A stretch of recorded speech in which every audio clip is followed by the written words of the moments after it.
রুমার সঙ্গে চ্যানেলে সবাইকে স্বাগত জানাই। আজকে আমি একটা চিকেনের নতুন রেসিপি নিয়ে এসেছি। তার জন্য তোমাকে কোনো ভালো দামি জিনিস যে কাজু লাগবে, ফ্রেশ ক্রিম লাগবে, এরকম কোনো কিছুই লাগবে না। ঘরোয়া যেসব উপকরণ দিয়ে আমরা চিকেন বানাই, পেঁয়াজ, রসুন, টমেটো, এইসব দিয়ে আমি বানাবো, কিন্তু একটু পদ্ধতিটা আলাদা। সেটা কীভাবে করবো সেটা যেন তোমাদেরকে দেখাই আমি। আর দেখেই বুঝতে পারছো রান্নাটা খুবই সুন্দর হয়েছে এবং খুব চটজলদি হয়েও যাবে। চলো কীভাবে বানায় তোমাদের সেটা দেখাই। ওর জন্য আমি বেশ খানিকটা চিকেন নিয়ে নিয়েছি, পরিষ্কার করে ধুয়ে জল ঝরিয়ে নিয়েছি।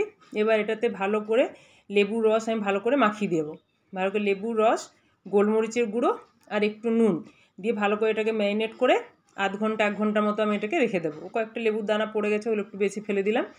এবার দিয়ে দিলাম গোলমরিচের গুঁড়ো বেশ খানিকটা, আর বেশ ঝাল ঝাল হবে, হলুদও পড়বে না, রান্নাটা অপূর্ব হবে। তোমরাও সবাই একদিন বাড়িতে অবশ্যই বানিও, দেখবে খুবই ভালো লাগবে। এবং অবশ্যই আমার কমেন্টস করে তখন জানিও যে কীরকম লাগলো। রোজ রোজ একরকম চিকেন দেখবে বর্ষাকালে ভালো লাগছে না, এটা তার মধ্যে একটু অন্যরকম একটু বানিয়ে সবাই করো, দেখো খুবই ভালো লাগবে। এটা আমি ঢাকা দিয়ে রেখে দিলাম, ওটা এখন 1 ঘন্টা থাক। আমি 1 ঘন্টা পরে ফিরে এসেছি রান্নাঘরে। এবার কড়াইয়ের মধ্যে দিলাম বেশ খানিকটা সাদা তেল দিয়ে চিকেনগুলোকে ভালো করে আমি ভেজে তুলে নেব। উল্টে পাল্টে ভালো করে ভেজে, ভাজার সময় চিকেনটা কিন্তু হাফ আমার সেদ্ধ অলরেডি হয়ে যাবে, সেইভাবে আমি জিনিসটা ভাজবো। এবার ভেজে প্রত্যেকটা দেখো কি সুন্দর ভাজা হয়ে গেছে, প্রত্যেকটা ভেজে আমি এবার এটা তুলে নেব। এক করে সব আমি তুলে নিলাম।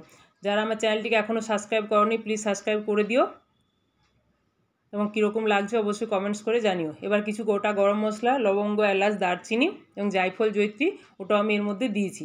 এবার আমি একটা মিক্সিং জারে পেঁয়াজ, রসুন আর টমেটো দিইনি, আর শুকনো লঙ্কা 4টে দিয়ে একসাথে আমি সুন্দর করে বেটে নিয়েছি।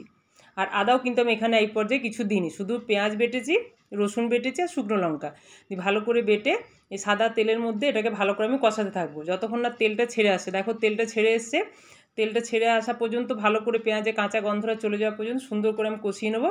এবার আমি একটু কালারের জন্য অল্প একটু আমি সামান্য লাল লঙ্কার গুঁড়ো এখানে ব্যবহার করলাম। ভালো করে এটা নাড়িয়ে নেব। তারপর আমি ওই যে টক দই বেশ খানিকটা এর মধ্যে আমি দিয়ে দিলাম।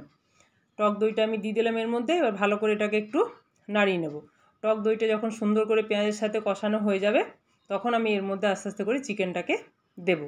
দেখো টক দইটা খুব সুন্দর করে এর মধ্যে মেশে, যখন টক দই দিয়ে নাড়াতে থাকবে তখন কিন্তু গ্যাসের ফ্লেমটা স্লোতে রাখবে, নাহলে কিন্তু দইটা অনেক সময় কেটে যেতে পারে।